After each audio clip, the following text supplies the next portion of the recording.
మా ప్రియమైన పరలోకపు తండ్రి, నిన్న నేడు ఒకే రీతిగా ఉన్నటువంటి దేవ, మంచి ఈవులనిచ్చువాడా నీకే స్తోత్రము చెల్లిస్తున్నాను. నేటి ఉదయకాల సమయంలో ప్రభువా, మీరు మమ్మల్ని సజీవులుగా ఉంచిన కొరకై స్తోత్రాలు తండ్రి. దైవ మర్మముల ద్వారా జూన్ 27వ తేదీ నాడు మా అందరితో మీరు మాట్లాడమని ప్రార్థన చేస్తున్నాను.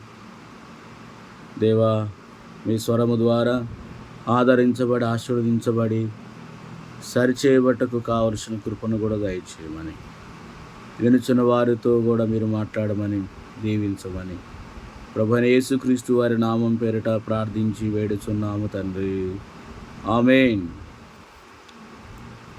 జూన్ 27వ తేదీ దైవజనుడు భక్తిశంకులుగా రాసినటువంటి దైవ మర్మములు. మోషే యెహోవాతో మాట్లాడటకు ప్రత్యక్ష గుడారంలోనికి వెళ్ళినప్పుడు తనతో మాట్లాడిన యెహోవా స్వరం అతడు వినెను. అతడు ఆయనతో మాట్లాడాను. సంఖ్యాకాండము 7వ అధ్యాయము 90వ వచనం. దేవుని స్వరమును వినుట వలన నీ ప్రశ్నలన్నిటికీ జవాబు దొరుకుననియు నీ సమస్యలు తీర్చబడినని నీవు నమ్మగలవా? ప్రత్యక్ష గుడారపు పని ముగిసిన తరువాతనే దేవుని స్వరము కేరుబుల మధ్య నుండి వినపడెను. దేవుడు ఆజ్ఞాపించినట్లు మోసే ప్రత్యక్ష గుడారము నిర్మించెను.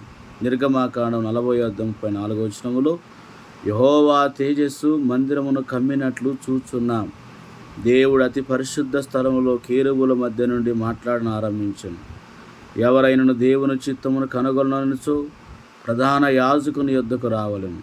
ప్రధాన యాజకుడు అతి పరిశుద్ధ స్థలములలో దేవుని స్వరమును విని దైవ చిత్తమును కనుగొనవలసి ఉండెను. ఇప్పుడు ప్రభువైన యేసుక్రీస్తే మన ప్రధాన యాజకుడు. ఎవరు ఆయనను అంగీకరించెదరో వారిలో ఆయన నివసించును.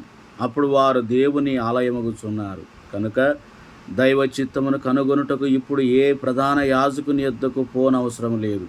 కానీ యేసుక్రీస్తు ప్రభువును సొంత రక్షకునిగా కలిగి ఉండవలెను. అప్పుడే మనం ఆయన స్వరమును వినగలుగుదుము.